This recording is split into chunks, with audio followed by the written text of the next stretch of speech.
Although modern football originated in England and the world's best football club competitions are in Europe, the world's best footballers have often come from South America. During the earliest days of international football, we saw in the previous video in this series how England dominated early Olympic competitions. By 1924, out of 5 Olympic football tournaments, Great Britain had been first on 3 occasions, with Canada and Belgium winning the others.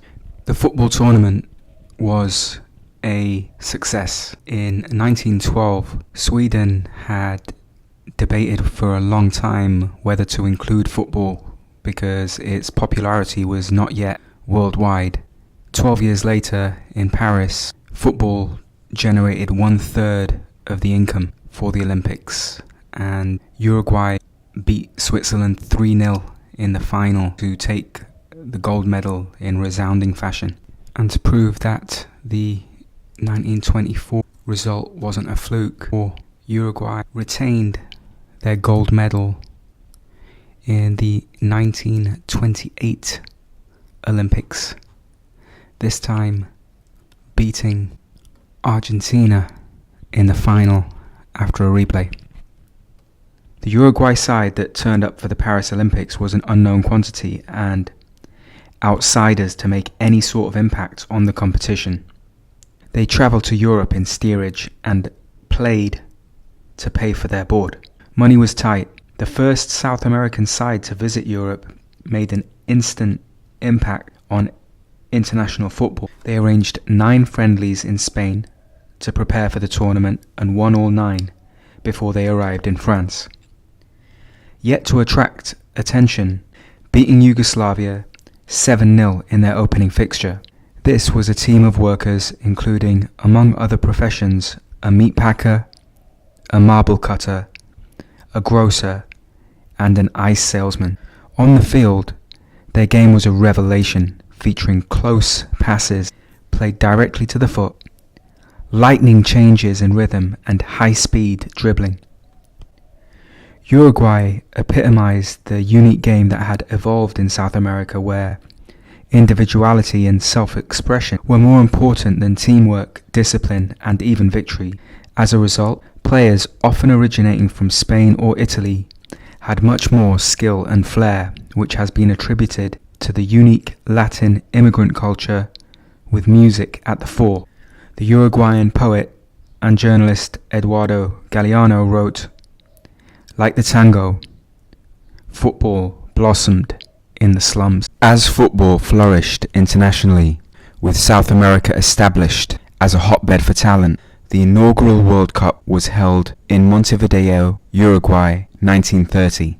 After Uruguay's success in the 1924 and 1928 Olympic football tournaments, Uruguay was the natural place to hold the World Cup and the home of the world's best team.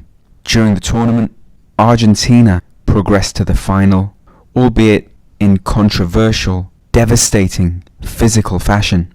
And as a result of their physical nature and injuries of opponents, the Argentinians required round-the-clock police protection due to local unrest. In the final, the hunters became the hunted, and it was Uruguay who added to their 2 Olympic successes the first FIFA World Cup.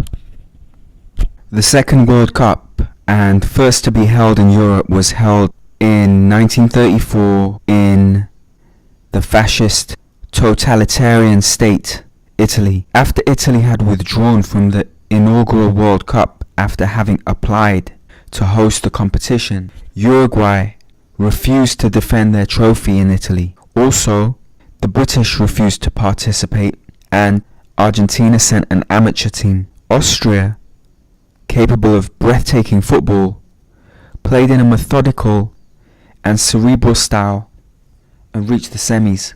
But Italy, including 3 of the Argentinians that contested the 1930 final, were too fiery and combative and knocked out Austria 1-0 before benefiting from a number of questionable refereeing decisions in the process of beating Czechoslovakia 2-1 in the final, which had temperatures approaching 40 degrees Celsius. And the league teams come out to throw their thousands of supporters, nearly 1 million of them all over the country, and about 70,000 at Highbury to see the Arsenal, last year's champions, play last year's runners-up Sunderland in striped shirts. It's good to see the great game in full swing once more, and the Arsenal supporters in particular have a grand afternoon. The home side makes only one mistake, when Sunderland opened the score with a goal by Gurney early in the first half. After this, the Arsenal play like the champions they are, and give the Sunderland defence a most uncomfortable time. 2 of their 3 goals are scored in the first half, Drake netting the equaliser.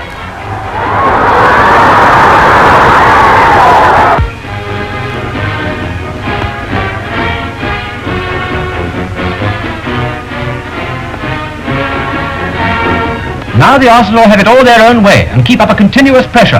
Bastion puts them ahead, and most of the crowd realises that soccer has really begun. Mattias Sindelar was the fulcrum around which the Austrian Wunderteam was built, which scored 101 goals in 31 games over 3 years in the early 1930s. They would probably have won the 1934 World Cup had it not been for controversial refereeing. Sindelar shone in the 1930s as Austria developed a playing style that was a radicalised extension of the Scottish passing game. Intricate patterns of passes were formed on the pitch as their opponents grew dizzy. Sindelar was instrumental in Austria, defeating England in 1936, and in 1938 they beat Nazi Germany in Berlin. There was speculation that Austria had been ordered not to score against the Germans, and Sindelar never played for the Nazi side after Germany annexed Austria.